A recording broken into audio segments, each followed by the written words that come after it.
Media Morsels is created by Goblin Booth Productions. To see our other shows, follow us on Instagram at Goblin Booth Productions and on our website, goblinboothproductions.com.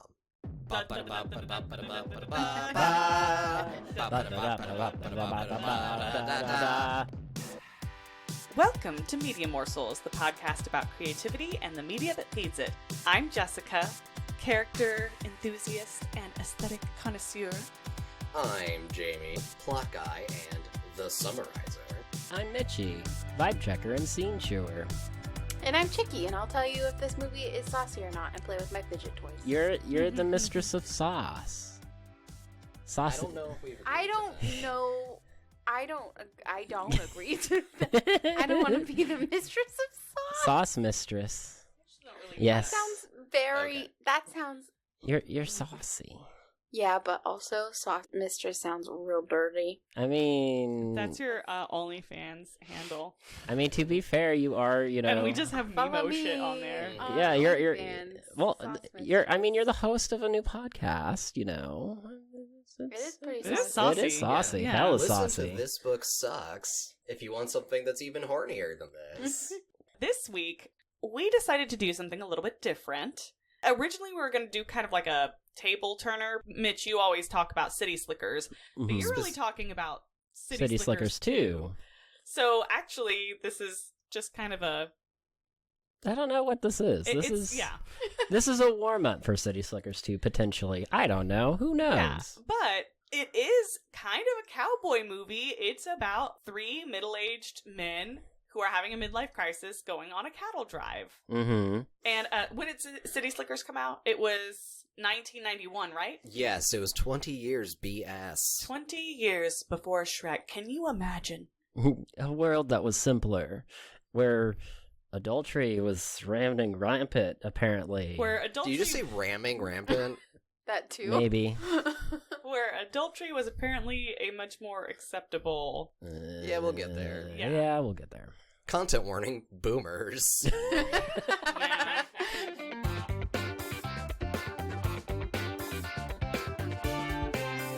For our appetizer round, we, just a quick reminder for everybody, we kind of go around and we talk about when was the first time we saw the movie that we are discussing. Then we do like a brief spoiler-free summary before we dive into the spoiler-full main course. City Slickers, again, one of those things that was on a lot when I was a kid, but I don't think I actually paid that much attention to it because it just really wasn't like... I mean, it's about a bunch of, like, three middle-aged men, and there's, like, humor, but it's not, like, the kind of humor that I think children really get or appeals to children. Yeah, it's like grown-up humor. Yeah, they're talking about sex and stuff, and as a child, I was just like, heh.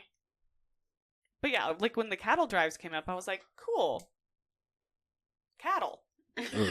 Cool. I like cows, that's great. I like cows. I remembered the baby cow, Norman. Yeah, Norman is cute. The actual main character. Yeah. Yes. The real hero of the story. I want a Norman sequel. Yeah. Yeah. I want to know how they fit him in their New York City apartment. Actually, I do think they address that in the opening of City Slickers too. They do. Good. I think there's like an adult bull in the apartment. Yep.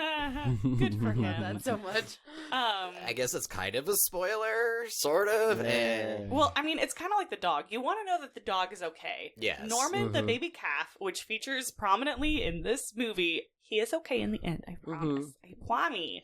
So that was my first exposed to City Slickers was, as a kid. honestly, same. This was a movie that my parents really enjoyed, and I don't know what my earliest exposure to it was because it just sort of manifested in my consciousness. In the sort of gray, stormy area of memory when you're in your single-digit age. Because, it was somewhere in there. Yeah. It was just always around, but it was one of the few VHSs that my grandparents had. So it was either this or City Slickers 2, and maybe both. And they only had like 10 VHSs tops. So it was heavy in the rotation. But like you guys, I didn't remember any of it, and I also did not understand any of what was happening at all. I was just like, cool. They're on horses. Yeah. They're playing cowboys. There are cows. I think that's why I put this on Buckaroo June, because I was like, I remember City Slickers. There's like, they're kind of cowboys, right? They're like playing at cowboys, but really, that's not what this movie is about at all. And we'll get into that. So, my first experience with this movie was actually its sequel, City Slickers 2. I watched this a lot when I was a little kid. Mostly, it was in the background, and it was kind of fun. The second one, not this one. This one has a different vibe. It almost kind of reminds me of a Wish version of Three Amigos. Yeah, I was literally just thinking about Three Amigos, which I was like, that's a more like, I guess, child interesting version of this story. Yeah. Yeah, this is like a grown-up, kind of sad. Yeah, it actually ends up being surprisingly serious. Yeah. So, maybe that should lead us into the Summarizer. Summarizer, do your thing. I feel like maybe because it's Buckaroo June, it should be like the old-timey ricochet sound effect. Oh, yeah. Or saloon door opening. Yeah, there you go. I think we were going to do that for all the, like, Buckaroo June things. We'll get there. That'd be so fun. Well, the summary for this one, folks, is real easy. Men would literally rather go on a cattle drive than go to therapy. Especially in 1991. Oh my god, yeah. Boomer men. Yeah. No. This still happens. There's like weird man that's camps. True. Weird man. Well, it's like, what is it? It's like Sounds man kind of gay. paper or whatever, like man tissue gay. or something. Oh, dude wipes. Dude wipes. Because so men will fucking wipe I can't their have anything ass. girly touch my asshole. What the fuck? God forbid you use a regular wet wipe on your taint. My God. American- Bidet. Get like, bidets, yo. masculinity, but particularly American masculinity. Oh my god. Yeah. Oh my fucking god. Yeah. Like, we are not making this up, people. If you're listening from, like, another location in the world, Dude this wipes. exists. Yeah. So anyway, but do you want to do a little bit more, like a slightly more expanded one, or should we just dive that's right it. into... Let's just dive in. Let's just dive right into the main course. I think that's actually the shortest appetizer we've ever fucking done. Yeah. Because we all grew up with this movie, and so we were just like, yeah, we we're grew just up with it, saturated and this with is it. what happened. Yeah, like Yeah. the appetizer for Forbidden Planet was like 35 minutes. Yeah, but not so with this one. So Here we go. here we go.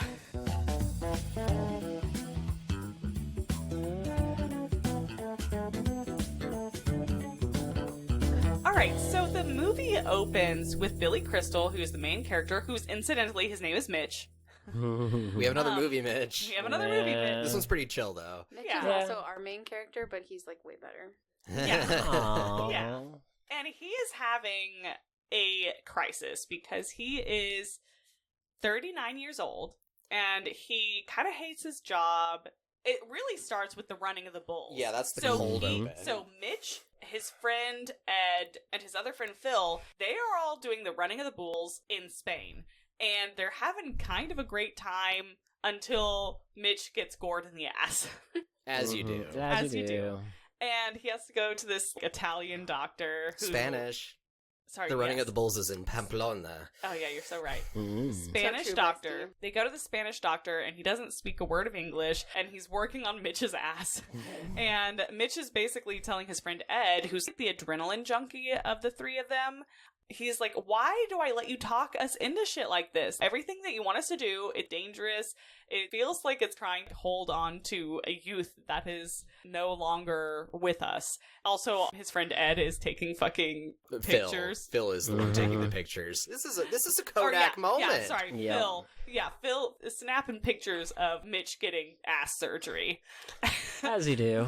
So I had a thought during this part of the movie, because this was still in the era where you had to go get your film developed in like a kiosk, Yeah. which means somebody else had to look at that stitched up ass. Yeah. So they're dropping Ooh. it off at some 1 hour photo somewhere, and Robin Williams is Yeah. the one. Oh, no. No. But yeah, for anybody who is too young to get that that's the case, yeah, you used to have to go get film developed. Yep. And then Yeah. everybody would see everything that you took pictures of, so you'd have to be kind of mindful about that or just Yeah. not care. You know, they're getting back on their plane, and Phil is with his horrible wife, Harpy. Harpy wife. Archetypical Harpy. Ed is with his young hot model fiance. Or not fiance, she's just his girlfriend at this point. And Mitch is with his wonderful wife, Barbara. They're talking about, again, Mitch is just like, I don't know why we do this stuff. Also, Ed, have you noticed, this is like apparently my mom's favorite line. He's like, have you noticed how your girlfriends keep getting, as you get older, your girlfriends keep getting younger? Pretty soon you're going to be like dating sperm. Which is really funny, but I also, at this point, I started to be like, is this going to be a, like, just boomer humor, like, constantly in this movie? And I was like, I was beginning to doubt this choice. And it came back from it. I actually think we do have valuable things to say. Yeah, it does course correct a bit. There was a few minutes there where I was like, oh shit, this is gonna be a pain. I hate my wife. Yeah, The like, whole birthday party scene, I was like, oh, I don't remember any of this. Yeah, like, Childhood holy me was crap. Yeah, like, this is no. boring. Bye. Oh, we did. We kind of skipped over the little animation bit. The Oh, introduction, yeah. because it was Yeah. actually very charming. yeah, when it, after the running of the bulls, right, it's like Mhm. there's this animation sequence of a little animated cowboy doing stuff, and it's super cute and funny. I was like, why the Yeah. fuck don't we do shit like this? Yeah, Like actual fun credit sequences. Yeah. opening credits. Bring them back with like cute animations and be fun. Yeah, if we're all gonna have to sit there anyway, Mm-hmm. make it worth it. Yeah.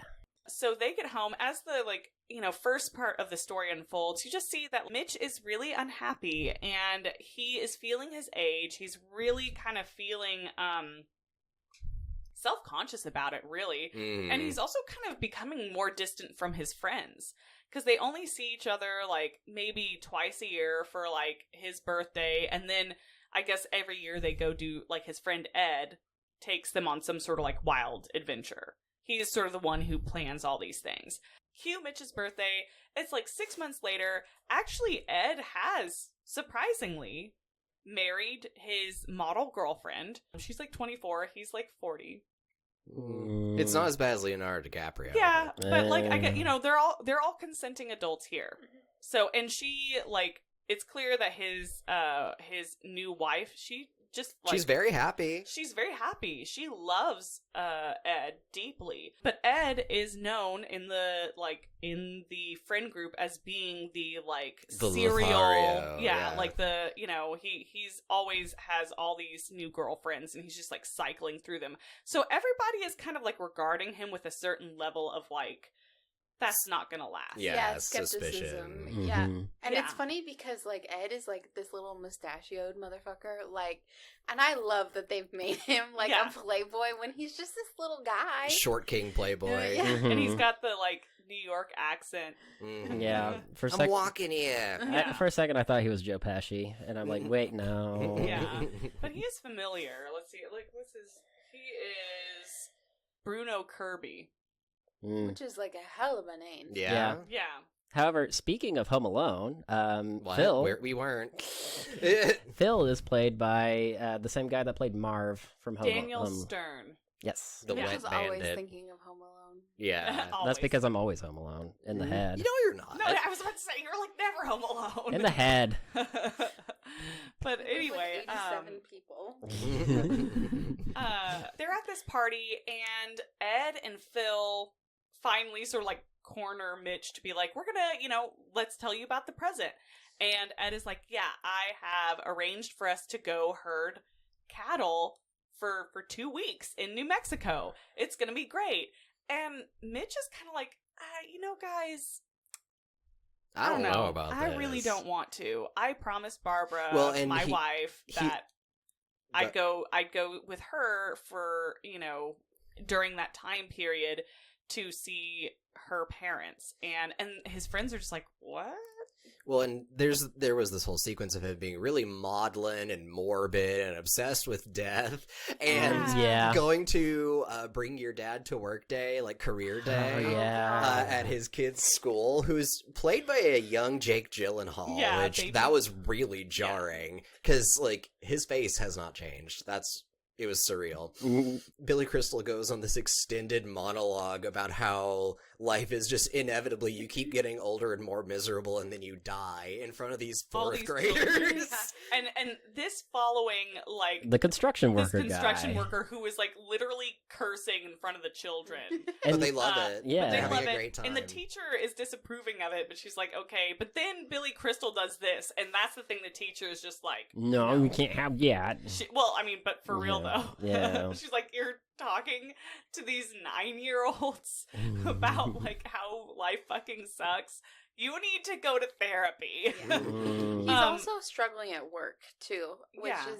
plays a part in like his whole thing at the beginning because he can't do his job without approval at this point, and so he's just feeling shitty, like in every aspect of his life. He's just like, this is not going great. Like, he's originally a buyer for airtime for radio, and he bought a commercial that was a little That everybody hated. One of the most relatable things, though, because he's like, what am I doing Yeah. with that in my life? I'm not making upholstery. I'm selling air to, like, people for ads that's, like, a totally intangible thing. And I was like, oh. Like, yeah. I was like, That's a man. mood and a half, y'all. Well, Like, that's the modern, like, workers' dilemma, I think, Yeah. is because so much of what we do is intangible, and it just sort of is, like, this constant cue that fills up, and you, like, you don't have anything to show for it. You're Yep. not...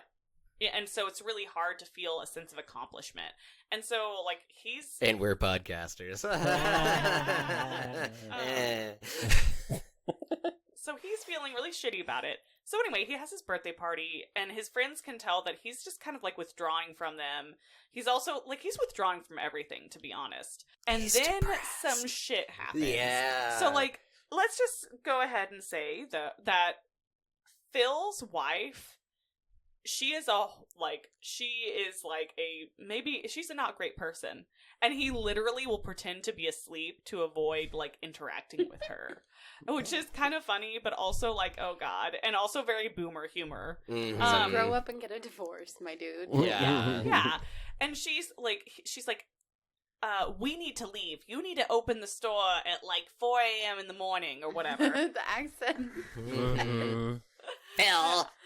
Phil.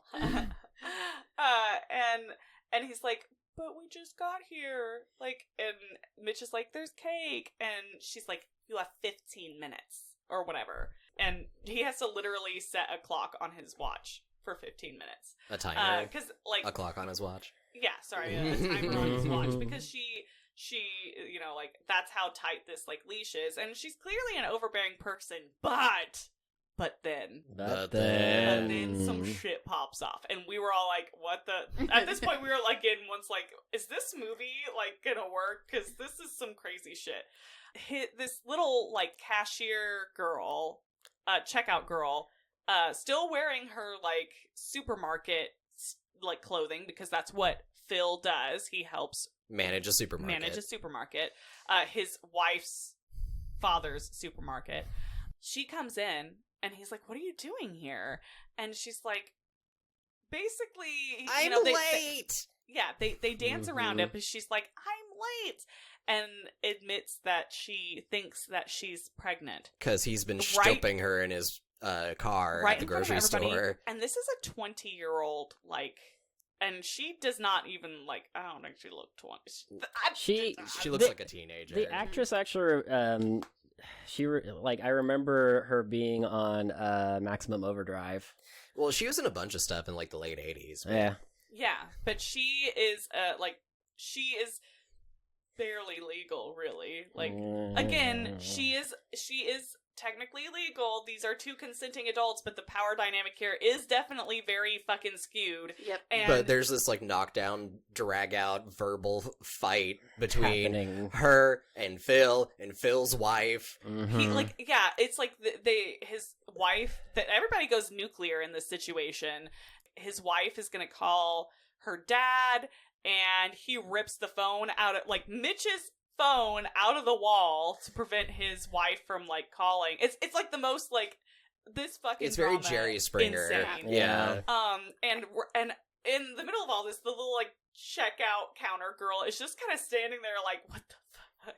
And then, like, all the party guests are standing in a line just watching this unfold. Like, unfold. Honestly, if this happened at a birthday party that I was attending, I would eat it up. You would The drama. I'd be like, where's the popcorn? If you had no stake in it, Yes. you just, I mean, it would be kind of like, wow. I mean, If I were Mitch or, like, his family, though, I'd be like, what the fuck? Get out Can of you my not house. do this? yeah, get away. So that happens, and naturally, Phil's life falls the fuck apart. His, he gets a divorce from his wife, but he's probably never going to get to see his kids again.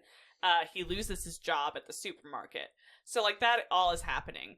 Meanwhile, Mitch, in the aftermath of this, he is like, yeah, my friends got me this package to go to this, not dude ranch, but kind of like a dude ranch. He's telling his wife about it, and he's like, I told him I wouldn't go, because I promised you I'd go with you to see your parents. And she's like, Mitch, you hate my parents. And she's like, you are so unhappy. You are so unhappy. Something is wrong. I think you really need to go on this vacation. And he was like, no, it's fine. She's like, actually, sorry, let me rephrase this. I don't want you to come with me. Because she's like, I don't want you to have your own little crisis and end up stooping a checkout girl, basically. Yeah. Well, and this was this is kind of like interesting because she just is talking about this so casually. And I feel like back in the like 90s when this was coming out, again, like this is like this happens, what are you gonna do? Well, yeah, it's like this is it's sort a very of socially semi-acceptable behavior. Well, maybe not acceptable, but kind of expected that men cheat. Which I think with younger and sometimes very young women. Yeah, which that still happens, but I feel like culturally we have moved on a bit from that. I think and we it's have significantly less normalized. Yeah, and I think that same thing, that if that happened in a film nowadays, it would be fucking hellfire and brimstone, kind of as it should be, if a 40-year-old man was like, because he was like miserable with his wife and this 20-year-old was there, and an employee, fucked her. He'd be like the villain. Yeah, that would not. It'd be just like, that'd be it. We're not talking anymore about this. Also, what does she see in him? Fair enough, but yeah. So anyway, a half-off sale on kielbasa. Shut fuck up. Get out of here. Get the fuck out of here.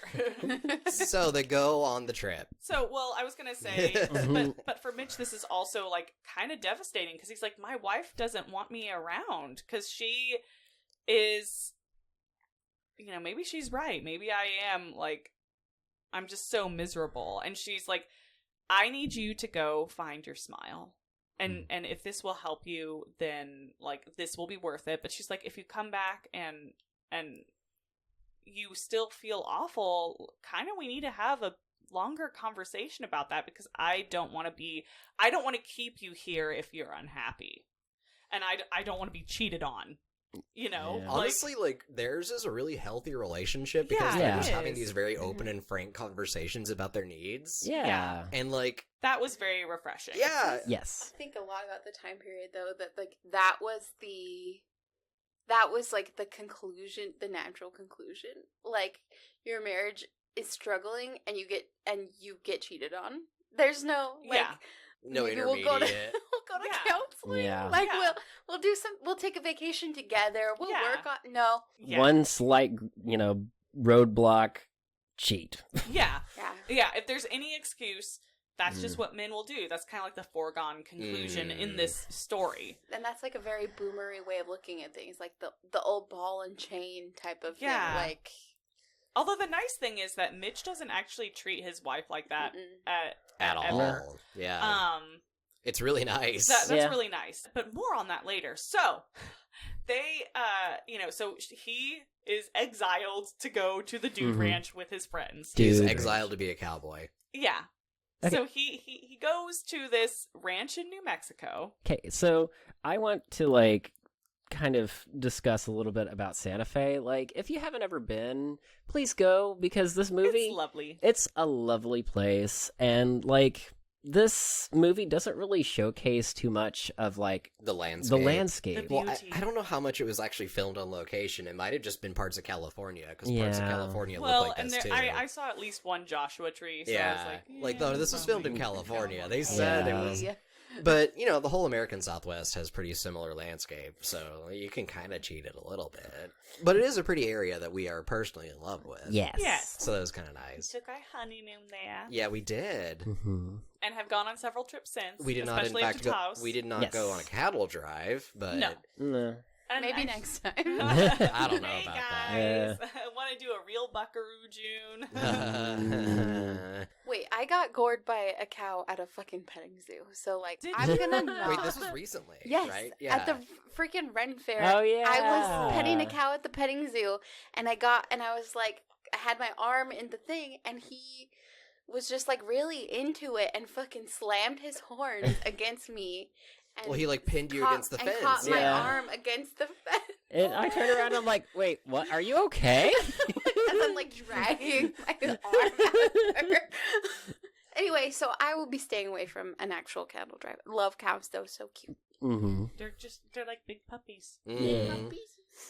But also dangerous. Yes. Like my Yeah. mom talks about how she used to, run around with her cousins playing on, their family's ranch, and sometimes you'd have to run away from an angry cow, and you'd have to fucking find the nearest tree and scramble up it so you didn't get like gored or stomped on to death. Mm. Because So- they do weigh a ton. Hey, guess what? Ungulates are actually pretty dangerous when they're upset. Can you say that word again? Ungulates. Ungulate. Ungulate. I think people Ungulate. assume that because they're herbivores that they're like gentle giants, and I'm like, bitch, no. They had to get big and mean. Have you guys met a bison? Well, a lot of people think bison are big Yeah, and I fluffy know. and cuddly, and I'm like, no, they got that big so that they could stomp predators. Uh-huh. And they will. Cows kill more people per year than sharks do. Not in my Yeah. dreams, but I see what you're saying. Want to know what the most dangerous animal is? Humans. Yeah. Shut up. Anyway, so he meets his friends there. He's, and they meet all the other people that are going to be on this cattle drive. So there's a black man and his son. They're dentists. They show up and they want to have this father-son bonding experience. The son's kind of a shit, a little bit. He is, but he's also Well, he's defensive, but it's because he's dealt with racism all his life, so that makes sense. Yeah. Yeah, does he's a make sense. black 20-something in the early 90s. He would be defensive. Yeah. that makes sense. He's also if you guys have ever seen The Sweet Life of Zack and Cody from the Disney Channel, he's the same actor that plays Mr. Mosby. Oh, yeah. I actually haven't seen that, but I think I was the only one still watching the Disney Channel when that show was on, and I'm proud of it. You're Yeah. not sorry. I'm not sorry. but they're really cool dudes. And then there's the brothers who Are basically Ben and Jerry. They're like the Ben ice and cream Mhm. guys. yeah. And then this one lonely gal shows up, and she was supposed to be going there with a friend, or was it a friend or a boyfriend? No, it was a friend. They were going to be doing like a gal pals, like besties trip. Yeah, but her gal pal backed out at the last minute, or something happened to her. And so now this gal named Bonnie, she's there by herself. And I was like, this girl braver than me. Because can you imagine being out in the wilderness and there's literally only men around you? No thanks. And you don't have cell phones. You don't have a fucking cell phone. You can't call for help. If you and this is kind of addressed because there's also these two ranch hands that are going to be helping them drive these cattle. They are Huge fucking creeps. They are huge fucking Yeah. creeps, and at several turns they try to corner her. And not to mention Phil. Nah. Well, Phil is actually like that kind of comes out of left field. Like Phil actually leaves her the fuck alone. He just makes eyes at her. He just sort of makes eyes at her, and everybody does because of course if she's the only woman, then everybody's gonna be like, Well, and it was this very 90s thing happened where it's like, oh, would you look at that ass? And it's like, what ass?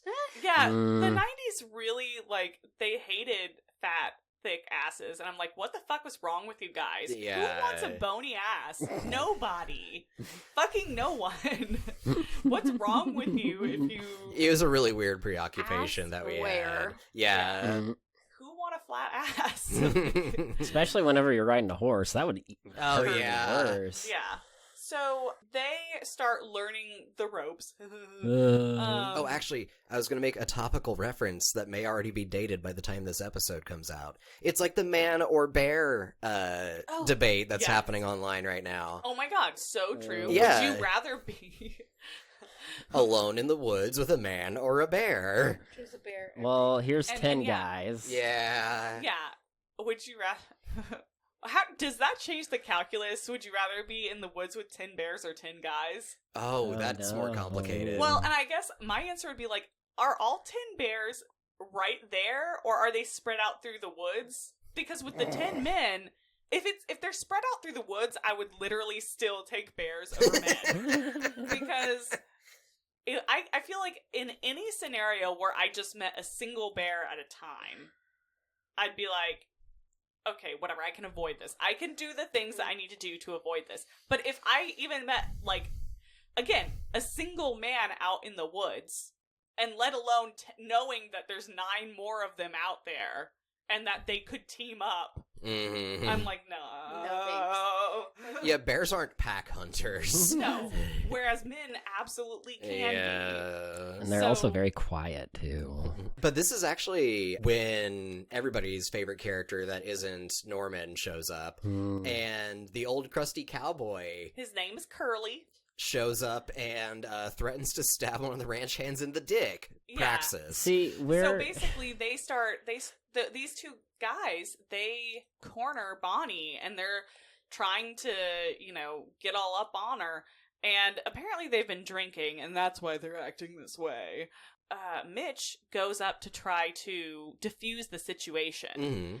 And it's not looking good. They're instead turning on him and trying to, like, beat him up, which is still better for Bonnie. And it seems like Mitch is willing to take a beating Mhm. so that she can, like, get away, which is good for him. Mhm. But that's when Curly shows up, and he's like, "You've been drinking on the job?" And he's like, stabs the, ground, like, in this guy, like, right around this guy's crotch area. Well, he throws the knife. Yeah.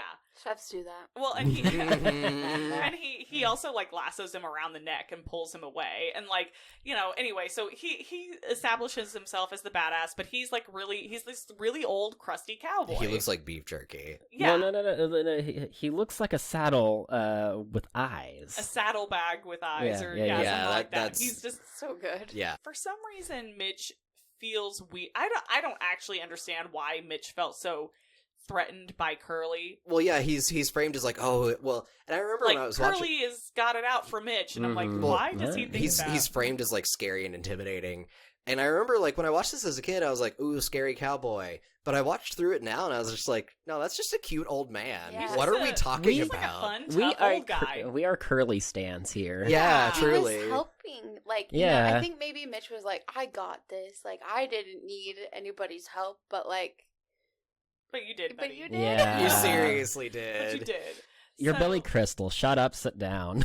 and there's this like interesting thing that happens where, of course she's young and blonde and cute, and pretty quickly Mitch just kind of non sequitur is like, I'm married, when they're talking.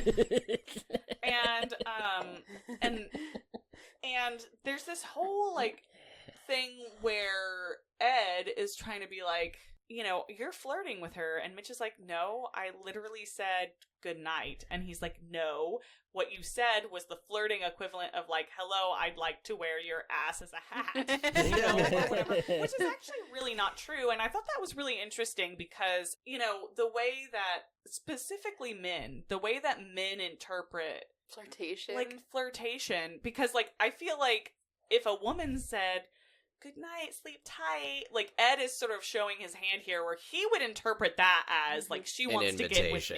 me. And Mitch was like, no, I just said good night. I'm being friendly. I'm being friendly. Like, that's not the same thing, and I have no intentions of cheating on my wife. Well, yeah, and then as they're, like, hitting the trail the following day, the conversation kind of continues, and they're like, well, what if this beautiful space woman descended in a flying saucer?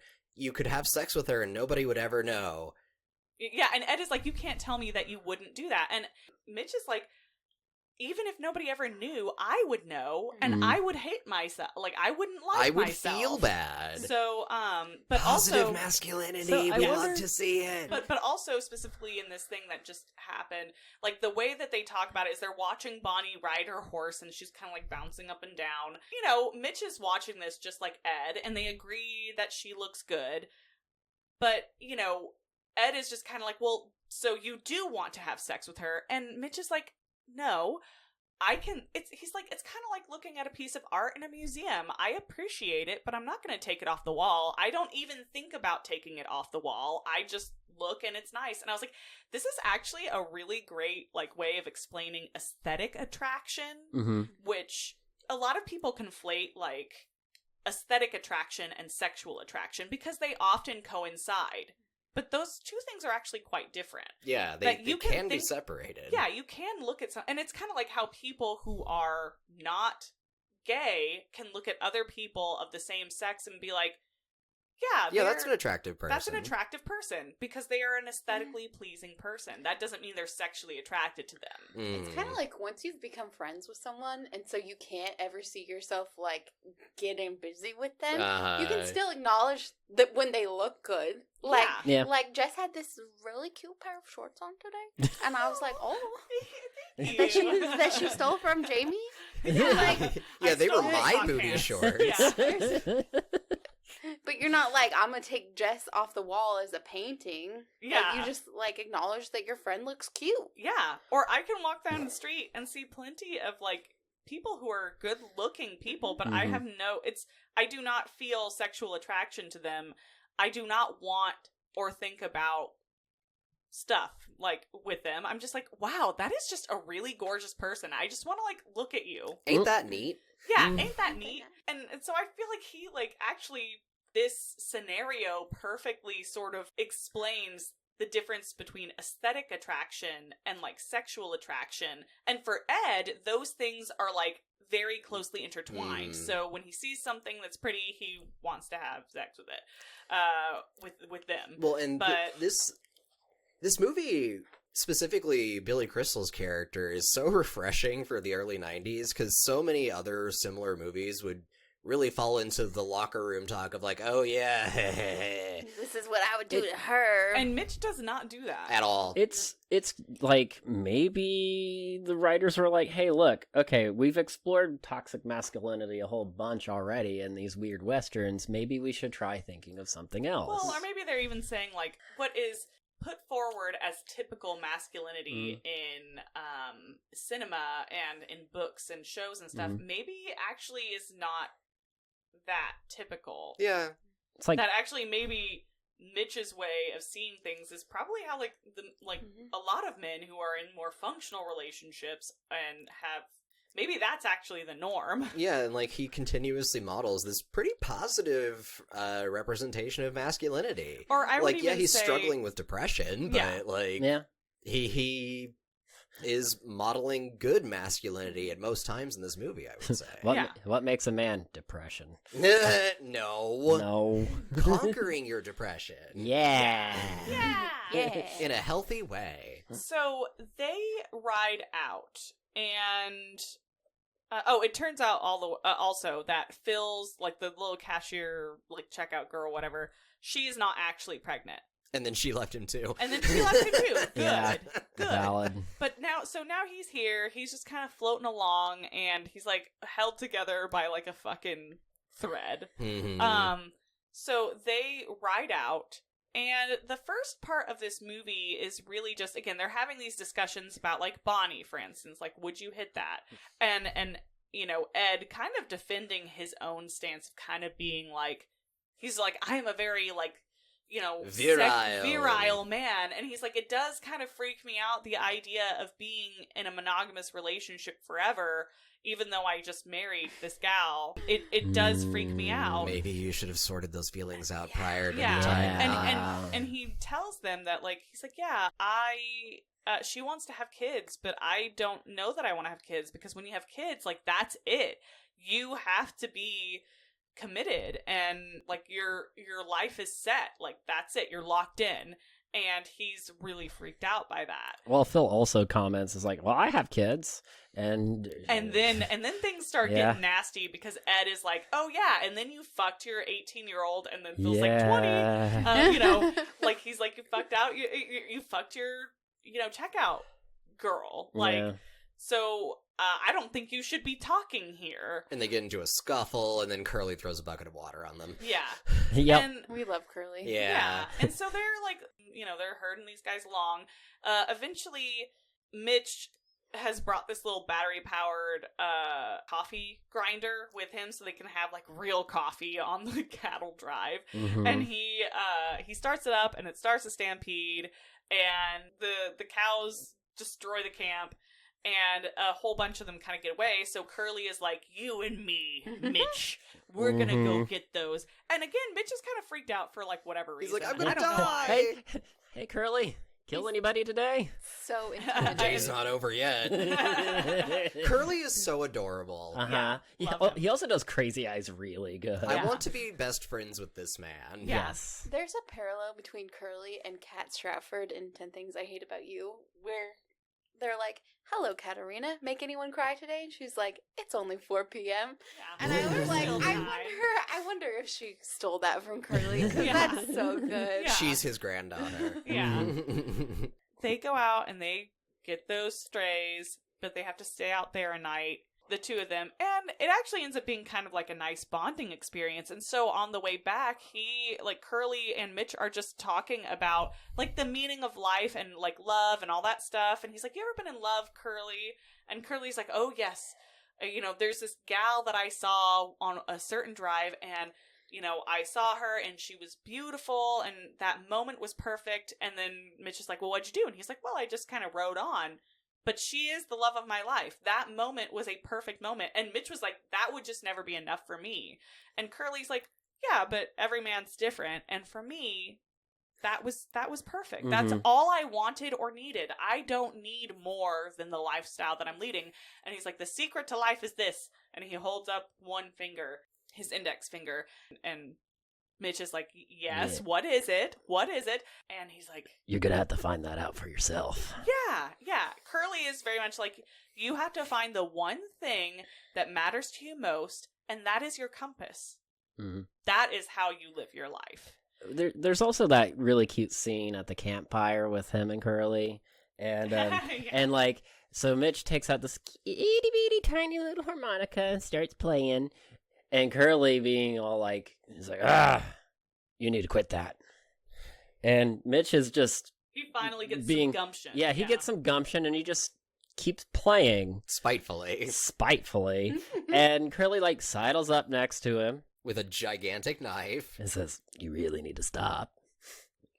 Mitch keeps playing. And then out of nowhere, Curly just starts belting the song. Yeah, starts singing along with But the he's also harmonica. kind of fucking with Mitch, because he's like, well, if you're not going to stop, I'm going to make sure that you keep playing, you know, because I'm singing. So now you must play. Uh-huh. It's pretty great, honestly. It is. And so they have this, like, really wonderful moment, and I think it's really good. It's really great for Mitch because this is an older man who, he doesn't have these anxieties. And he does talk about, he's like, you city folks, y'all come out here and think that 2 weeks are going to solve your, like, 20 years of, like, whatever your problem is. And he's like, it's not. You know, you've got to change your perspective, and it's going to take time or whatever. But I think it's good. It's really great for Mitch because he sees, like, a fulfilled older man. Mm-hmm. And that is, like, something that I don't think he has seen before. Well, yeah, because up until now, he's just had this bleak outlook on old age, and it's just like, oh, you just get more miserable until you die. And then Curly is very much not miserable. He's very happy with the life that he is leading. On the way back to the rest of herd, the herd. one of the cows goes into labor, and they have to deliver this calf, but it's in the breech position. And so, like, Mitch has to, like, fucking reach in there. Reach up in that Yeah, cow vulva. I'm pretty sure this is the entire scene where I wasn't allowed to watch this movie because of this specific scene. Which, to me, is like, why? It's a cow vulva. Cow. Yeah, I don't know. Which, content warning, cow vulva? Yeah. I didn't want you to get any ideas. It's kind of gross, but, like, no more gross than any other miracle of life. And it definitely is not gonna... did they think it was gonna turn you into a pervert? Because I don't know. And also, it's only, like, on screen for, like, a quarter of a second as it shows the baby cow popping out. Yeah. Yeah.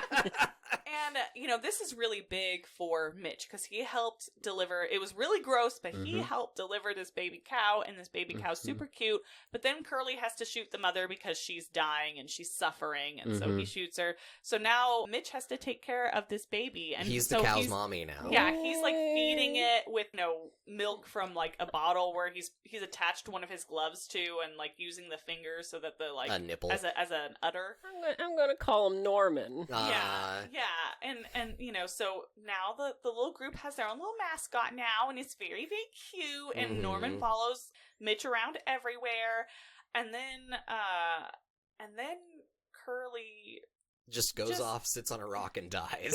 Yeah, he passes away very peacefully. Well, yeah, Mitch is like, oh, you other guys, you really should talk to Curly. It turns out he's a pretty cool guy. And he's like, hey, Curly, come over here. Come join us. It's like, he's a real cowboy. He sleeps with his eyes open. And then hard cut to, like, his burial site. Yeah, so they've just lost their, like...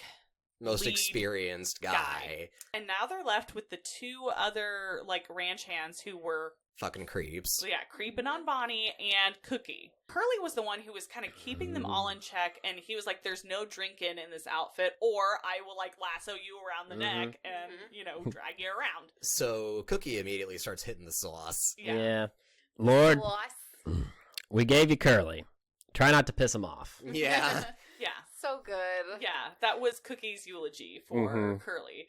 But yeah, he starts hitting the sauce, and then he gets really drunk, and he's, like, riding the, like, Cookie wagon around in the chuck wagon around in circles, and then fucking, like, starts to, like, drive it off a cliff, and he jumps at the right time, and he just breaks both of his legs, but the horse is still going through a ravine. Well, and then it hard cuts to them burying the horses in the exact same camera angle as they buried Curly, which is actually kind of funny but sad at the same time. Yeah, tragicomic. Yeah. So Cookie is now in bad shape, but the ranch hands are like, well, we need to guide the rest of you guys still up to, the ranch in Colorado where we're driving all these cattle. But somebody does have to get Curly medical attention. You mean Cookie? Or Cookie medical Curly attention. is beyond medical attention at this point. Yeah. The black guy and his son volunteer themselves because they're like, we're dentists. We have some medical training, so we're probably the best equipped to deal with this. Yeah, and so the ranch hands draw them a map, and they set off with Cookie. And so now that all that's left are the two brothers, Bonnie and Phil, Ed, and Mitch. Mm-hmm. Well, and Mitch. And they have them. When did they start talking about the best and worst day? Is that before or after? That was before the horses fall. So before we get into what's about to happen, let's go back. They're on the drive. Yeah. They're on the drive, and you've got nothing to do but talk, basically. So they mostly talk about baseball. Yeah, they mostly talk about baseball, and actually, Bonnie kind of asks them, like, "What is it with men and baseball? I had an ex, and that's like all he would talk about." And she's like, "Don't get me wrong, I like baseball, but what is it?" She's like, with my friends, I talk about relationships and stuff, and like we really like talk about emotional things." And then I think Ed makes like the joke of like, well, if that was all I was going to talk about, like, no, I'd rather talk about baseball than all those feelings sort of things. But Phil chimes in and says, well, I mean, with baseball, even when I was 18, when me and my dad couldn't be further apart in our interests and our feelings and things like that, we could always talk about baseball. That's how we connected with each other. And she kind of stops and she really, like, thinks about that. And they kind of have this little moment, right? Yeah, like baseball as a tool for men to express themselves in a manly way. An acceptable way. And something that they can connect over when everything else feels really, like, difficult. So, you know, it doesn't have to be a baseball. It could be any other, like, shared, socially acceptable Sport interest. ball! Yes. But then they're talking about their best and their worst day. And Ed is actually the first one to kind of, like, bring it up. And he's like, so, you know, Mitch, what's your best day? The best day you've ever had. The best day you've ever lived. Like, you know, let's talk about that. And for Mitch, it was... He was like he was 7 and his dad took him like the Yankee Stadium or whatever, and it was just this really awesome day where, you know, he and his dad spent it together, and it's, you know, I mean, he was explaining, in color and stuff. yeah, he was explaining that a lot of the ball games that he used to watch was on a black and white television set, and this was the very first game he ever witnessed in color. That is fun fact. Maybe I can be the trivia person. That is a real Billy Crystal childhood story. Is that right? Is it? That he had. Oh, that's really sweet. Yeah, I love that. That's probably why it felt authentic. Yeah. And then they asked him what his worst day was. Like, Ed was like, okay, so that's your best day. What's your worst day? And he was like, well, Barbara found a lump in her breast. It turned out to be nothing. But he was like, but that until we knew, that was the worst feeling I'd ever had, ever. Mm-hmm. And then Ed was just like, well, that was actually a happy day, too. Yeah, he was like, that's a happy day. Yeah. It's that, you know, because then it turned out that everything was okay. Then they asked Phil, too, what his best and worst day was. And I'm trying to remember what his were. Phil's best day was his wedding day, because, like, his dad was finally proud of him, and he felt like a man for the first time. Like, I was the first in my family to get, like, to grow up and get a real job and marry a gal. And my dad really respected me because I was, like, following the script of what you should do in life, and I was doing everything I was supposed to do. Hmm. And then he was like, and every day after that has been a tie for worst. Yeah, that's what he said. Which I was like, oh, that sucks. And then they turned that question around on Ed, and Ed is really avoidant. Initially really reluctant, but they don't push him too much. He's like, no, I don't want to answer that. And they're like, oh, okay. Okay, yeah. Right. But that, I think, gives him the space to actually be like, no, you know what? I'm actually going to answer. And he's like, best day of my life. My dad has come home. My mom, you know, he's kind of like hit my, you know, was an abusive father. He's like, my mom is crying again because she just found out that he cheated on her again. And I realized that he's not just cheating on my mother, he's cheating on all of us, on the family. And I tell him, get out of here. We don't need you anymore. I'm the man of the house. Like, I will take care of everything. We don't need you. Get lost. And he's like, my dad, like, raised my hand to me, but I didn't flinch. And he backed off, and he left. And from then on, I took care of my mom and my sisters. And, you know, I stuck up for them. Well, and he was like 14. Yeah, and he was like 14. And then they asked him, well, they're like, geez, well, what was your worst day? And he's like, same day. And this puts him, this is actually one of the things I really respect about this movie, because this whole little thing puts so much about both of those characters in perspective. Mm-hmm. Phil, because he has been following the script that he was supposed to follow, because he, you know, it was what his father expected of him, it was what society expected of him, and it has brought him to this fucking dead end. It made him miserable, and he now has nothing. Ed, his father was a serial adulterer. And some part of him is probably afraid of becoming that because he was talking about his fear of monogamy for the rest of his life. Yeah, not only is he sort of acting out in a way his dad's like, you know, all of these like these daring do things, he is trying to prove that he is better than his father. He knows that that's, like, on some level, he's trying to prove that he is better than his father in every single way.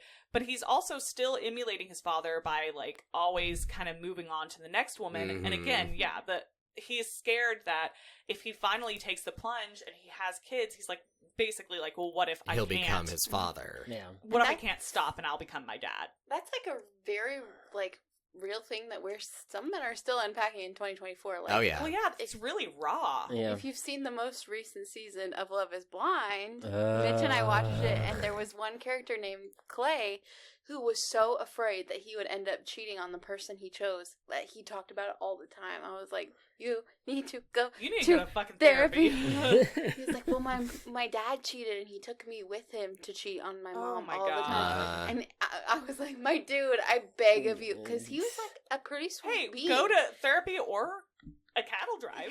Yeah, there you go. He was like, I don't know, like he seemed like a sweet guy. Yeah. You know, like overall in all these other ways, but he was like terrified, like paralyzed by it. Well, it's like that couples therapy thing too, right? That we were watching, and that one guy whose dad was always cheating, and he hated that about his dad, but he also would not like actually be in a committed relationship with his wife, who was 100% there. But he just kind of like refused to engage with her. And yeah, I mean, we don't need to get into all that. We love our trash TV, and we will bring it back Yep. into any conversation we can. It's important. It gives perspective on the rest of I mean, society. that's true, because this movie was made in 91, and it's still an This is issue that still- men are dealing with. Yeah. Well, and it has been. Yeah, I think this is probably one of those like things that will forever be an issue, right?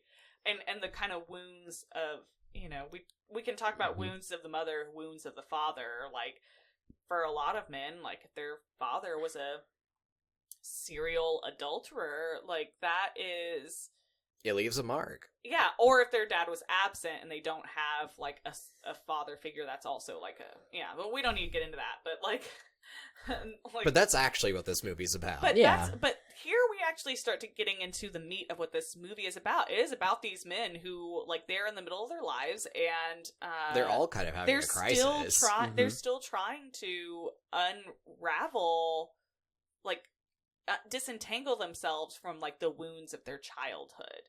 They have grown apart as friends, so like at the beginning of this movie, they're no longer even like.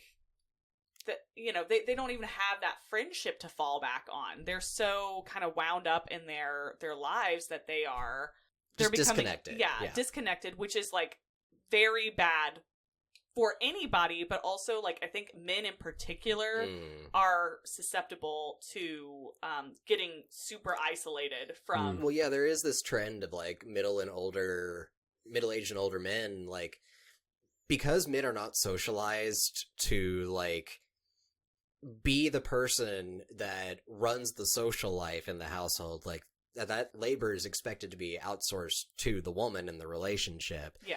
And that means that they don't maintain, like, they are not socialized to maintain their own relationships and their own friendships. Outside of like work and stuff like outside that. of work. So a lot of men, especially like from the boomer generation, will age into retirement. And if they are divorced or widowed or even just Sometimes when they're still married, their wives are still like, I can't do this for you. I can't be your only point of social contact. And yeah, it's corrosive because if you lean entirely on one person for all of your emotional needs, you're gonna implode. You are going or to implode. They will. They are going to implode. It's really unfair to them as well, and to the person that you're relying on for so many. There's like so many reasons why this is not good. And that's why deaths of despair are really high in men, because they often all of their like emotional and social security comes from either their girlfriend or their mother.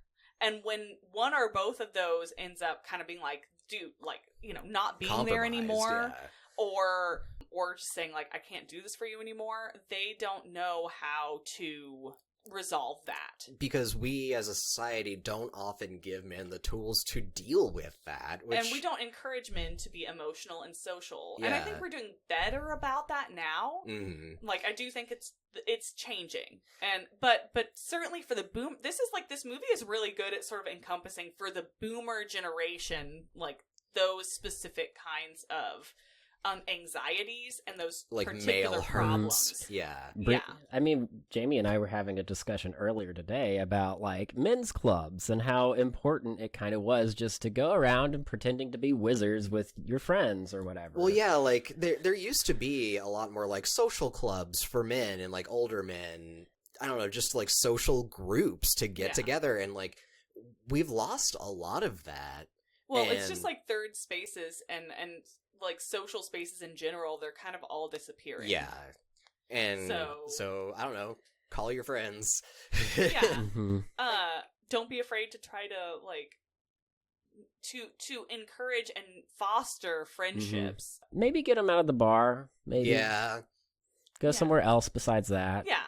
Join a book club. Yeah. Go to like join like a car club if that's your thing. Like, you know, something to participate in community. Yeah, and that's why, and baseball is like one of those things, like in the case of this movie, kind of returning to this movie, that's one of those things that men, if nothing else, that's where they can meet, that's what they can talk about, and still get that social, emotional need without having to be overly emotional, which again was really highly frowned upon. Yeah, like that was not an acceptable thing to do for men, particularly I think of the boomer generation. Yeah. But anyway, so they have that really like interesting conversation, which takes Ed from being this flat stereotypical womanizer to like there's a reason you're this way. Yeah, and Phil from being this like what the fuck kind of guy to like, oh, I see, kind of, it's still kind of what the fuck, but like I see how you got here. Yeah, I see why you stayed, because if that's like the only thing that you ever did that you felt proud of, that you thought gave you respect, was that you were a married man with a like steady job and all that stuff. So let's fast forward back over to like Cookie is being whisked away to the get dentists medical are gone, help. Cookie's gone, the horses are dead, Curly's dead. What an update. They only have enough food for a few days that they can carry in their saddlebags, but the ranch hands say like, we think that will work. But we're then, only a couple of days out. Because they found Cookie's booze stash, they get absolutely trash, and they're like shooting the empty bottles, and like everybody is cowering in their tent because they're like, this is bad. Well, and they already know these guys are kind of unhinged at the best of times. And now that Curly's gone, that check on them is also gone.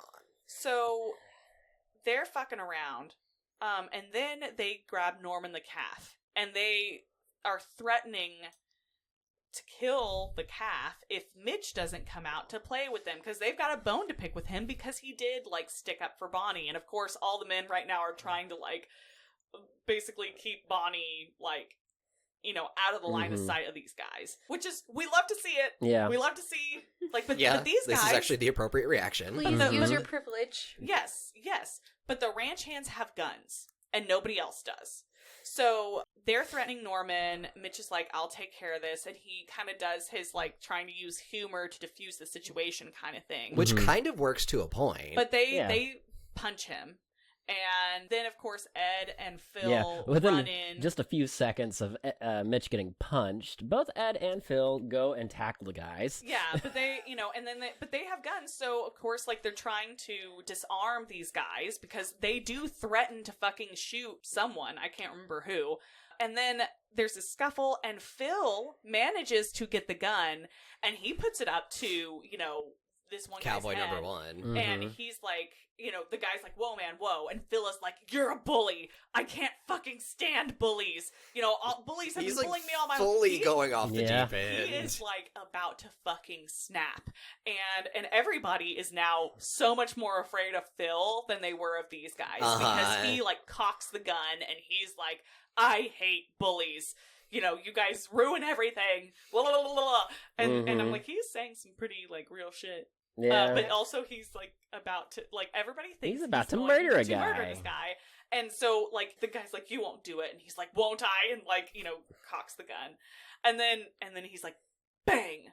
And like the guy, the ranch hand fucking almost pisses himself. Like you can see him like pissing himself basically. Yeah. But Phil lets him up. The two ranch hands run off. And pretty soon after, they find out that they've run off entirely. Yeah. But But Phil stalks off into His the own tent. Yeah. And Ed and Mitch are like, okay, so things are like under control out here, and they're like, we need to go figure out what's going on with Phil because they're afraid he's gonna fucking shoot himself. Yep. And they're like, hey Phil, like, buddy, are you okay? And they're like, hey, why don't you give us the gun? He's like, no, you know, I know how to handle guns. Like, and it's this really interesting framing device because, you know, the camera's on his and Mitch's face, and he's, you know, got this look of, like, madness and despair, and you can see him, like, fiddling with the gun, and you're like, oh my god, he's gonna shoot himself. Mm-hmm. But as he's kind of working through this, the camera cuts down, and he's unloading it. And popping the bullets out of. But this is where he kind of breaks down. He's like, I have ruined my life. I have nothing. And his buds are there to, like, catch him, essentially. And they're like, hey, remember when we used to play, like, baseball in our neighborhood? And sometimes it would, like, go, like, the ball would go out of bounds or whatever, and we'd call a do-over. They're like, your life is just a do-over. You know, that's okay. It sucks that you got this far and that this stuff happened, but you can change. You can do something different. You can do something different. You can do something better. And of course he's like, well, but I might never see my children again, which isn't nothing. And they don't really, there's not really anything you can say to that, but they still, like, comfort him, and they, like, you know, he starts crying and they, like, hug him, and they're like, more men crying, please. Yeah, and like a good, healthy cry. And it's still, like, them holding him, like, they're not saying he's not accountable for his actions. They're not like, well, your wife is a bitch, so, but, like, they're like, yeah, that really sucks. You did fuck it up, but you do. But you can do a do-over. You have time. Like, that's okay. Like, you can always, you know, now you have the opportunity to make your life better.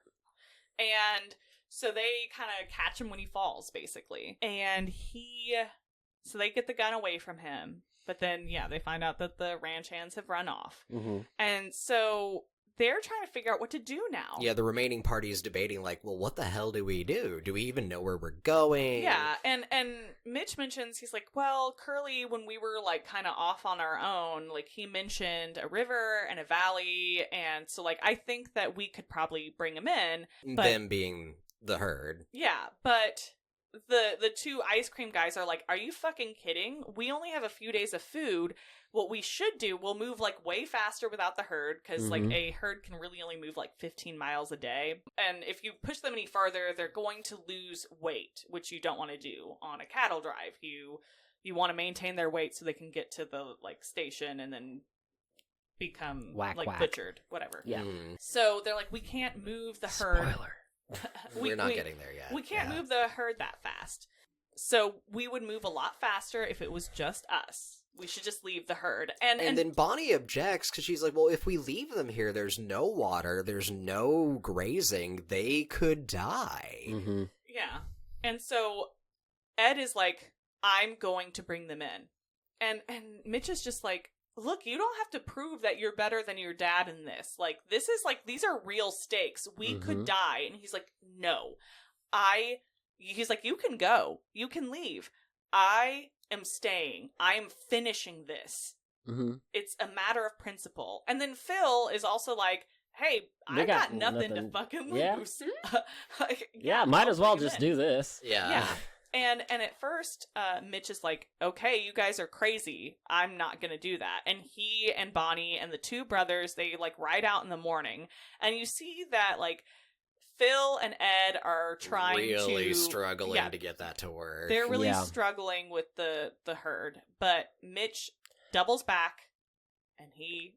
Mind you, he appears on a hilltop, you know, with sunlight cascading down he him. Literally pulls, like, a Gandalf at Helm's Deep, like, riding over the hill to save the day. Might I just say, for the entirety of this film, you can just slowly see the ruggedness of Billy Crystal just slowly take place. Like, and he looked pretty good when he's rugged. He looked pretty good. Like, all throughout, like, he was wearing his baseball hat, he was wearing, you know, some whatever, but, like, over the course of the whole film, he just gets more and more cowboy, and it's good. It's good. Billy Crystal can get it. Well, which is funny because it's Billy Crystal. Yeah. And, like, I meant to say this earlier, in what I hope it doesn't come across as too judgmental of a way, but Billy Crystal's character is supposed to be 39, and man, that seems like a rough 39, right? I think people are just aging better now. Probably. Like we have a lot better skincare. We know a lot more about staying out of the sun. We eat Poke Bowls and like healthy food now. Millennials are aging a lot better than like the boomer generation. But then we've got all the extra stress though. Yeah. I mean, true. So we'll see. But, I don't think the jury is completely like in on that. There's even a discourse on TikTok talking about how Gen Z is actually aging faster than us, and some of them are like, because like they'll get on TikTok and be like, "I'm 22." I'm like, that is a hot 22. Oof. I don't know. I think that it's a lot of the whole aging thing is genetic. So some That's people true. are just gonna look rougher than others, and some people are gonna get really fucking lucky. Like the guy who plays Thaddeus on Fallout. He's like in his 40s, but he looks like 25. Like That he is looks a baby. Yeah. The Golden Girls were only in their 40s and 50s. Good God. You know, they were. But going back to Billy Crystal's ruggedness, like he also adopts Curly's hat, which I thought was really his cowboy level up. Yeah, like I don't know. I always appreciate whenever like you get handed down stuff and like the tradition of like when characters inherit things. Yeah. I don't know. I just like taking on the torch for future generations. I always appreciate that. Yeah. So they start herding the cattle, and honestly, like, I don't think there's any way in fucking hell they could have done this without a map or without like that is it's like this is where you just have to trust the movie. This is the movie magic. Did they even like say how many heads of cattle they were actually like watching? It's a few hundred.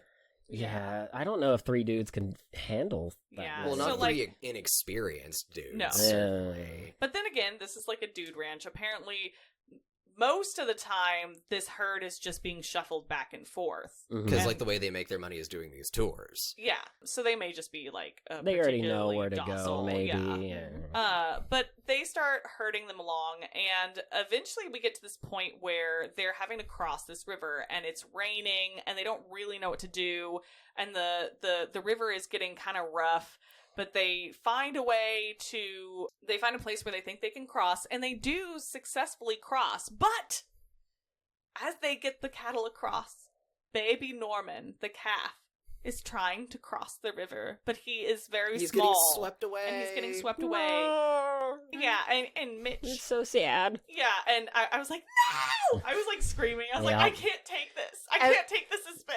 Yeah. Every single one of us, the whole time they're crossing, was like, where's Norman? Where's Norman? Did they forget about Norman? Where's Norman? Well, and I remembered that Norman was going to be okay, so I was just like, all right, yeah. But Norman is swept away, and Mitch is just like, I can't, no, Norman, and so he like charges after him. I have pack bonded with this cow. He has always struggled to like rope cattle, but in this instance, he ropes Norman, and so you think as the he's plot gonna be guy, okay. this is like the character development skill level up that we see in a lot of movies. It was a bit of like a Chekhov's gun almost, because of like this skill that he's been struggling lasso. with. Yeah, because for the longest time he kept like failing miserably. So does that mean in Madame Web it's Chekhov's what is no, that? fuck that movie. No, we're not talking about that I do movie. think we should talk about that. Can we please talk about that? We might do a special Yeah. bonus feature about that one, But not right now. Yeah. But There's so much it's to all I fucking think say. about. That's not even all a I half think baked. about. That's like a. They served They raw served it dough. raw. They looked at the oven and then they said nah, and they slapped some raw fucking like dough batter in the front of us. microwave. No, they didn't even microwave it. There was no heat. We got salmonella from watching Madame Web. But also, it's fascinating. Like, I'm just gonna say this now. It's fascinating by how much they got wrong. Yeah. And, well, okay, we're not. yes, We will talk okay. about it. We have to. We It's will all I can probably think be about. doing a special like Madame Web feature that doesn't fit into any of our themes, just We're because just like, they have yeah, so much to we say. have to talk discuss about it. this. God. Anyway, so he lassos Norman, but then his The current horse takes him, too. stumbles, and so he and Norman start to get swept away, and unfortunately Ed and Phil realize something is wrong, and so they go after them, and they're going through the rapids, like Mitch and Norman, and they're almost swept away entirely. Yeah, they have to form a human chain to rescue them, and then they almost all die. Yeah, but they manage to get Mitch and Norman, and they drag them up to the bank, and it's this wonderful bonding experience. And Mitch says, like, in those moments, there was only one thing I was thinking about, and I know my one thing, and it's, of course, it's his family. Like, he was like, if I die, like, this is what I'm going to miss. It's not my career. It's not like blah blah blah. It's my family. So glad that he has that found priority the one straight. Thing. Yeah, and We love trauma bonding. Yeah. and so they, after this whole experience, they bring the cattle in. Yeah, they triumph. And- they have this triumphant scene and of as bringing they're- the cattle in. As they're riding in, they're like,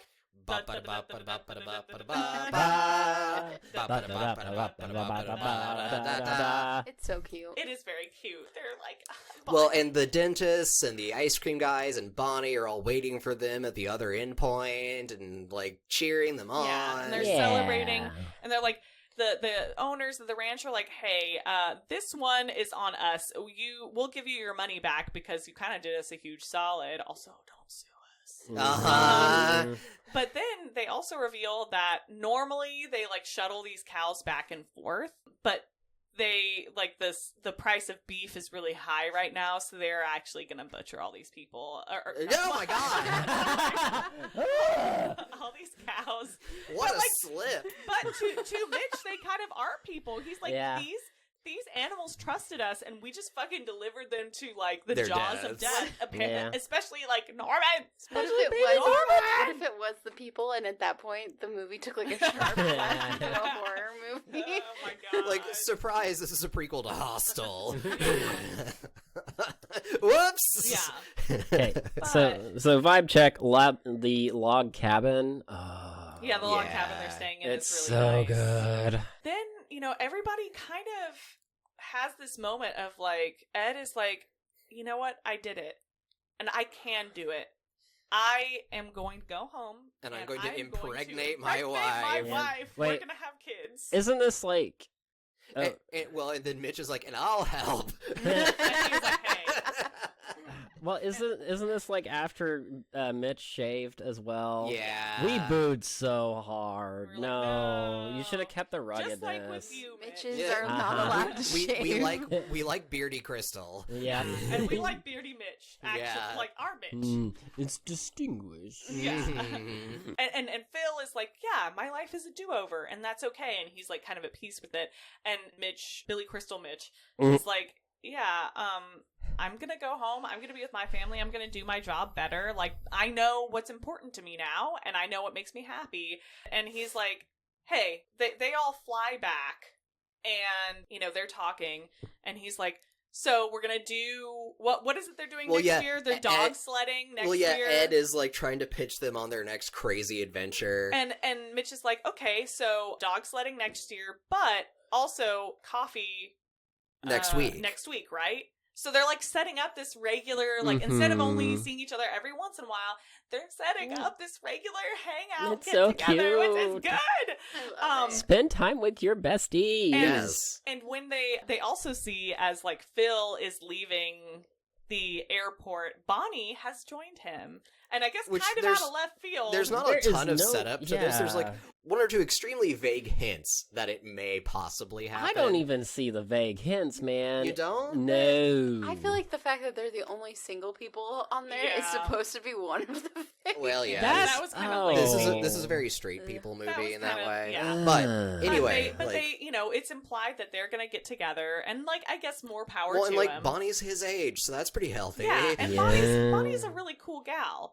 Bonnie is so much cooler than Phil. She is, She is. but maybe She's he'll so learn much to be cooler. Yeah. Eh. And Ed is gonna, he's... It worked for me. He's happy to go and start his family. You didn't catch And- that at all, did you? The coolness rubbing off on Yeah. you. Why isn't that happening to you? What? Oh, shit. Shots fired. Asshole.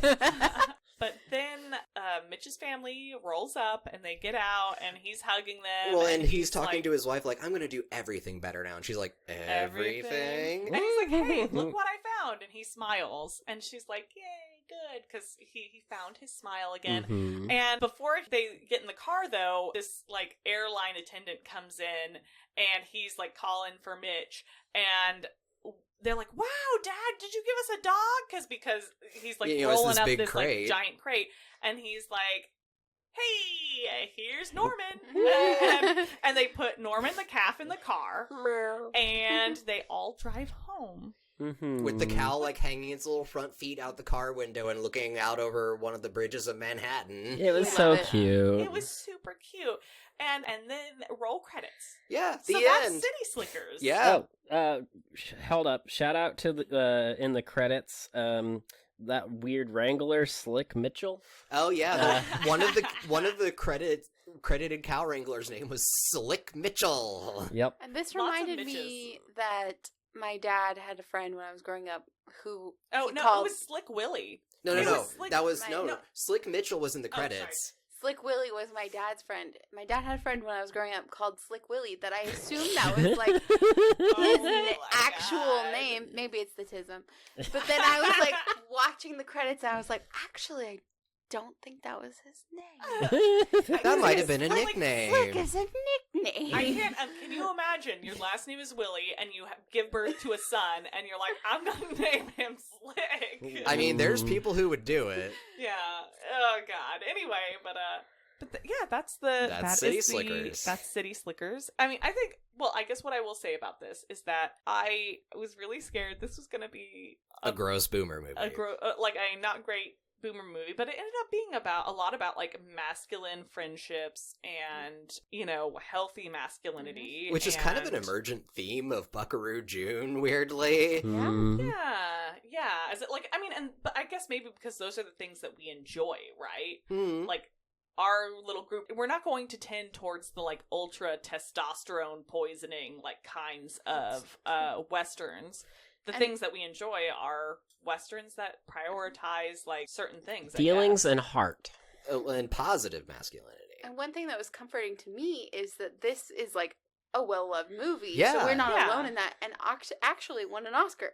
Another Did it? Oh, did it? trivia. Really? What for? I can't actually remember. But it's just really refreshing to see a story that was talking about, like, taking those things seriously and really kind of talking about them in a way that was appropriate for the generation. Because, again, I just don't think they were ready for, men can talk about their feelings too, I promise. Mhm. Like, openly. It won the Academy Award for Best Supporting Actor. For who? Jay Palance? Oh, was that Curly? It might be That Curly. might have been Yeah. Yeah, that might have yeah. been the Yeah, actor who that played checks Curly. out. He He also won the Golden Globe for Best Supporting Actor.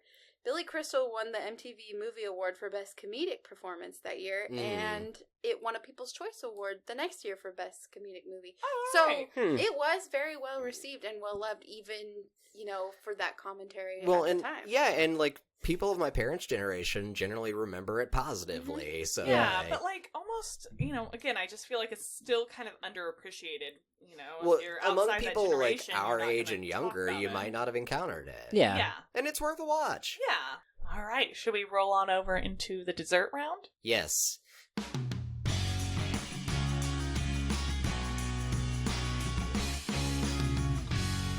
The biggest takeaway from this movie and most unexpected thing is the nuance and the thoughtfulness in which it handled male friendships. Mm-hmm. Yeah. And I think anything I write and think about moving forward I will carry that with me.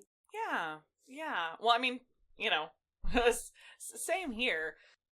A lot of my work currently is much more focused on like female themes, female friendships, because I'm writing about the Order of Joan, which are occasionally men involved, but it's mostly women, which is actually kind of interesting. Like, I Because will that's say, a turn for you. That didn't used to be true. I will say that, like, this was a challenge I set for myself because something I realized before I started writing First Degree Magic, which is what inspired the harrowing of Minerva Damson. Yeah. I tended to focus a lot more on male characters. I was a lot more interested in, masculine sort of like dynamics and stuff like that. But even then, not necessarily how men related to each other. I think a lot of it was about like how men related to themselves. Or the world around them. Or the world around them. Or, I guess, went into, because I love love. Mm-hmm. And so I didn't really, and I don't think I was at a point, like, at the time that we're talking about, I probably wouldn't have been mature enough to be able to handle, like, male friendship stuff. Mm-hmm. So I've spent a lot of time, like, probably, like, the last almost 10 years now, really kind of refining my understanding of, like, female friendships, because actually that's something that I really struggled with as a child. Mm-hmm. I think when you are an autistic AFAB person, sometimes it's easier to get along with boys because boys are not as socially complex as other girls your age. This is true. And you don't have those skills yet, right? You haven't learned the social skills. So you tend to get along with boys better than girls. And you tend to kind of be a bit alienated, I think, from girls. It wasn't until I was an adult, really, that I started investing in female friendships. And part of that is that, like, now I know the kind of people that I vibe with, which is mostly other autistic women. Hi, Tumblr. If Yeah. you're listening. and, you know, and like we're already kind of like vibing on the same level, and there's not like that same level of like social gaming and stuff like that. A lot of women grow out of that too. Like, by the time you become an adult woman, even if you're not autistic, like, a lot of women have gotten out of that whole social gaming, that's like emotional manipulation kind of stuff. That's very much like a middle school girl thing. Yeah, that's when you're just, like, figuring out stuff. Mm-hmm. So anyway, I've mostly been focusing, though, on, like, female friendship and exploring that and understanding that. That is how I'm, like, kind of working that out in my writing. Yeah, I mean, as I go forward and I end up writing more male characters, I've already written some, but there will probably be more male characters, like, introduced over the course of this series, or other things that I write about. Yeah, I mean, I do actually want to focus on, like, male friendships and what that looks like. And I mean, I'm always going to start it from a place of, like, dysfunction, because you kind of have to, like, start from a place of dysfunction for there to be, like, character development into something that is better and healthier. Mm-hmm. Probably with, like, my male friend. I mean, it kind of might be like in City Slickers, where, like, that you kind of start from a place of, like, they are getting, like, they are alienated from each other at this point in their lives. They're kind of, like, out of step, and they're kind of falling apart. This story was about how they kind of reconnected, both with themselves and with each other, and learned how to, like, be supportive for each other. And yeah, I mean, like, this is a great movie for, like, prompting you to think about that, particularly among older generations that were not nearly as, like, I guess, well-versed in, like, therapy speak. I think modern people, like, young people growing up now, like, we have a whole arsenal we have better of language on how to tackle yeah. this kind of stuff. Yeah, but I tend to write about time periods in the past, and yeah, like, men would approach their feelings and how they talk about their feelings differently. They are not doomed to, like, shitty male friendships forever. Like, they would have worked this stuff out in their own way. And so this has kind of got me thinking about, like, well, I know how you would kind of work it out now between men, kind of from my own observations, but, like, how would men in the past arrive at a healthy place? And what a positive male friendship groups look like in the past. Yeah. With the tools that they had. So, if that makes sense? Yeah, it does. Okay. Yeah, so that's probably, like, my takeaway. And just, like, again, being delighted that it wasn't just a boomer humor movie. Mm-hmm. And that Mitch fucking loves his wife. He is a wife guy. Truly. He is never, like, he is never genuinely tempted by other, like, people. So... Yeah. Maybe Curly.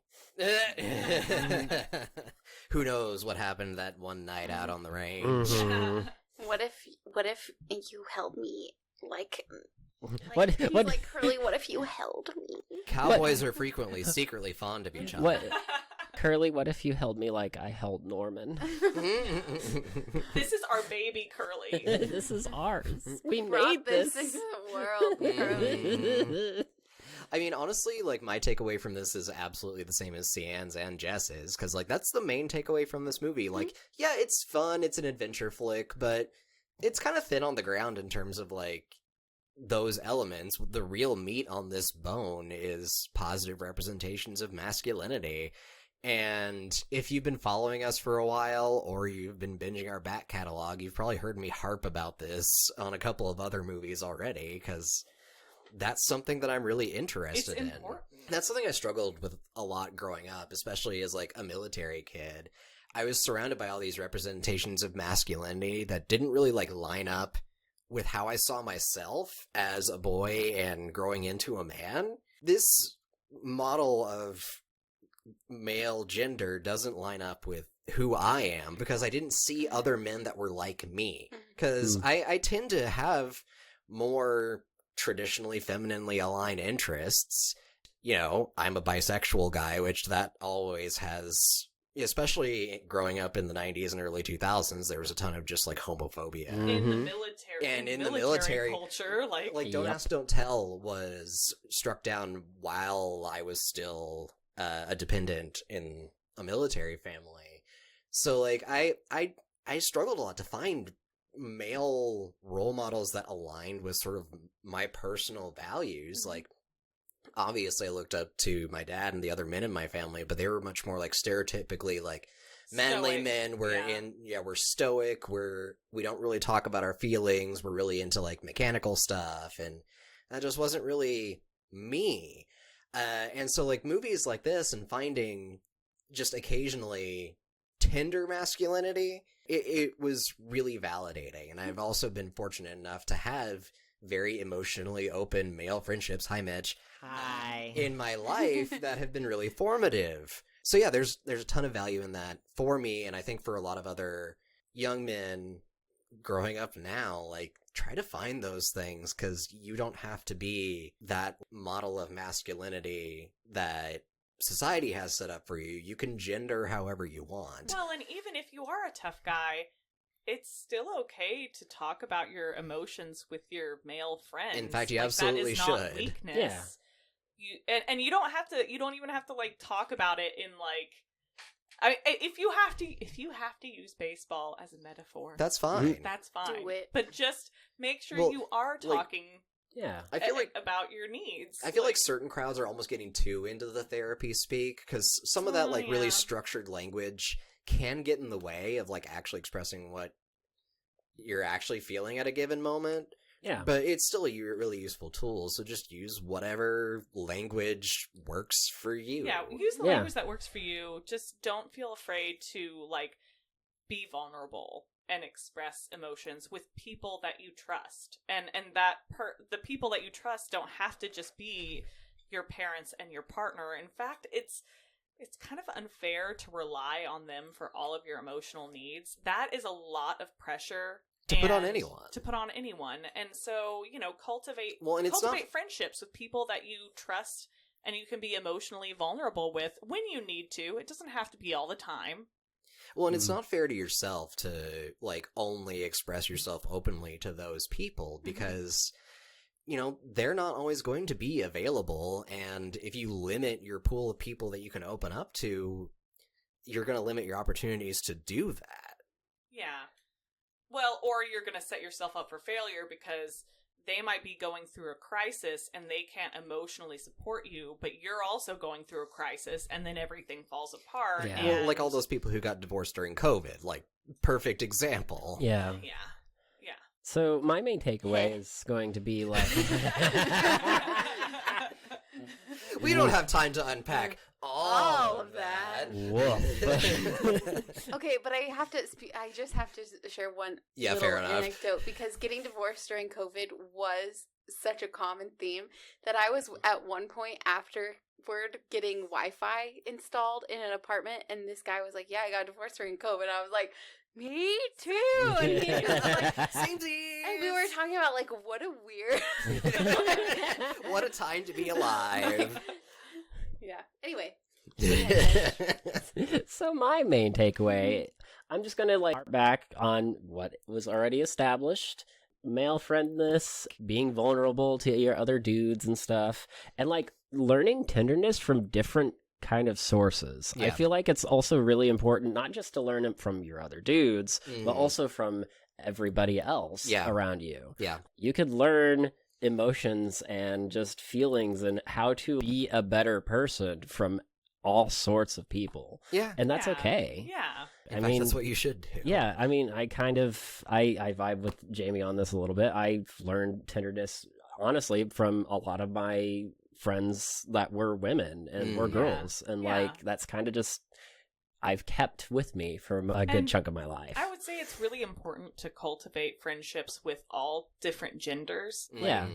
I feel like there is this belief that people of the opposite sex can't be friends because, number one, that's based on the assumption that everybody is heterosexual, which is not true. Yes, and if that were true, then bisexual people can never have friends, only pray. Or gay people can never have friends with, like, people of the same sex, which we also know is not true. Oh no, summer camp. Yeah. The truth is that, no, people of the opposite sex can and should cultivate friendships with each other. If you find yourself attracted to every single person of the opposite sex that you talk to, there might be an unfulfilled need there or might be problem something else going on there that you Yeah. should probably be addressed. And if you find that you can't trust your significant other with having friends of the opposite sex, then you probably should talk about that with a therapist. Yeah. And Or understand get a better where significant other. yeah, either get a better Yeah. significant Sometimes other that. or, like, maybe investigate where that deep distrust is coming Mhm. from, and maybe sometimes it's reasonable, but sometimes it's not reasonable. Sometimes your partner's an Yeah. asshole. Like- Sometimes you're an asshole. Literally, Yeah. try to imagine if or just that you've had some trauma in your Yeah. life, and it's unresolved. And sometimes both of y'all are assholes. Well, yeah. What if I had to police your friendships with women? I would not get anything out of What? Well- Who else would you talk to? Well, and that's At also this point- Jess, Claire, other people that we live with that you're friends. You're like your coworkers, your Yeah. old coworkers. Yeah. It's- well, and it's also, like, that's exhausting. Oh my god, Yeah. I would be so. Yeah, that's Tired. exhausting to, like, police somebody's, like, friendship. Speaking with of the that couples opposite therapy sex show. all the Yeah. time. So, but yeah, I mean, Yeah.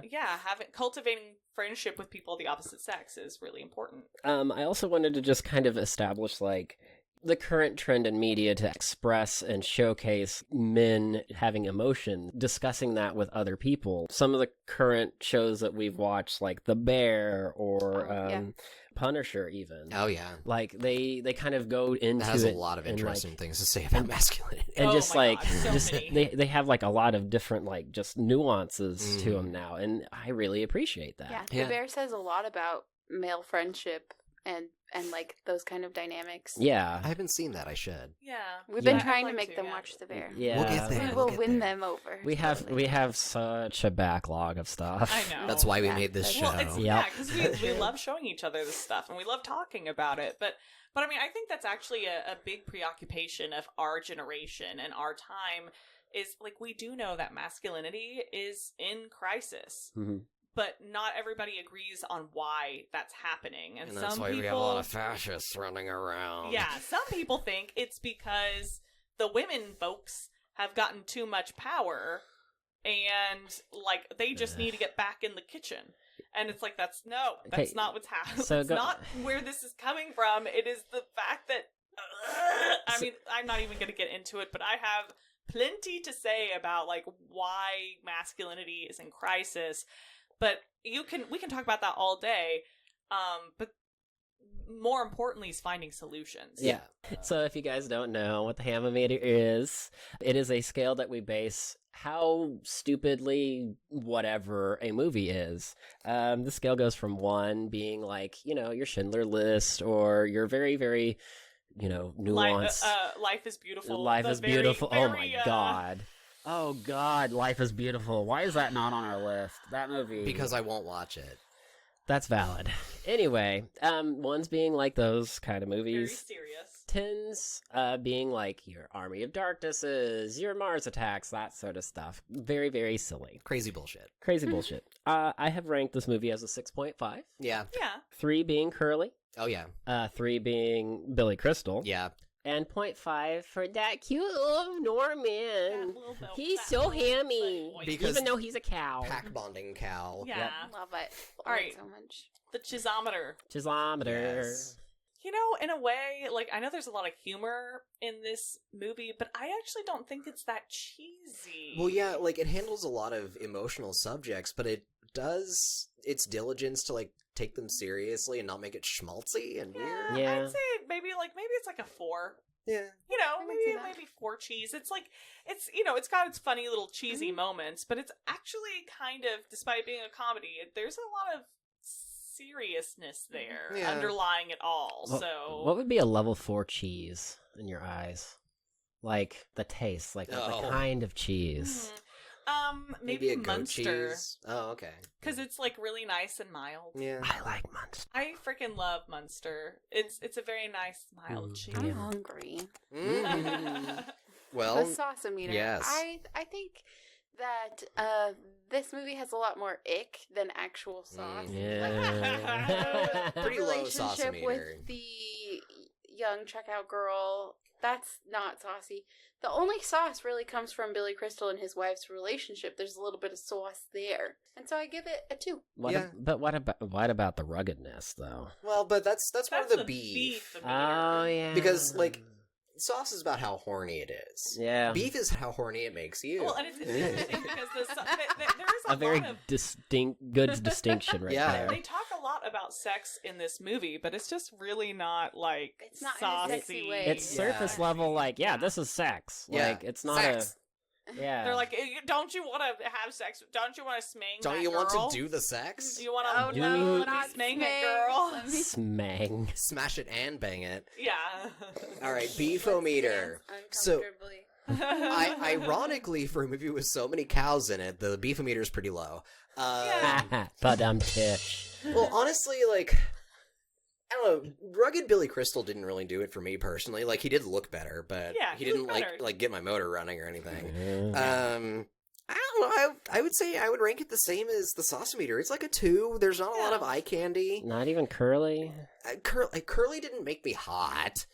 I wanted to be best. I wanted to be best friends with him. Okay. That's You wanted different. him to be your mentor. Yeah, like, I have heavy platonic attraction for Curly. I want to adopt him into my life. Curly reminded me so much of my grandpa. Same. Yeah.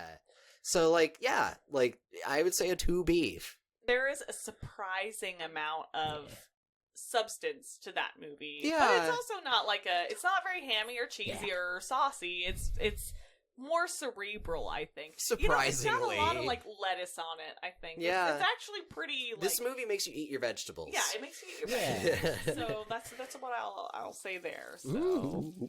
So, I think that might be it. Yeah. We will take care of these dishes or whatever it is that we say. yeah.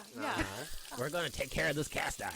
Oh yeah, We're gonna Yeah. throw it out. Go to the nearest Mitch is street. our cookie. Oh, except yeah. he wouldn't kill horses. Yeah. No. He would never. So you guys don't have to worry about it. You can just go ahead and mosey back to your tents and Mosey. turn in for the night. We've got it covered. And we hope that you will join us again next week. Not around the campfire. We are going to be taking a journey Into to a land distant of fantasy. kingdom called the 10th Kingdom. Nice and nice. And so we will be next week we will save you a seat at The King's Table. the King's Table. So, Fantastic. we hope that you will. We hope we'll see you there, and like I said, we'll save you a seat. Okay, and I actually wanted to record a stinger that we need to start putting on all of our shows. Yeah.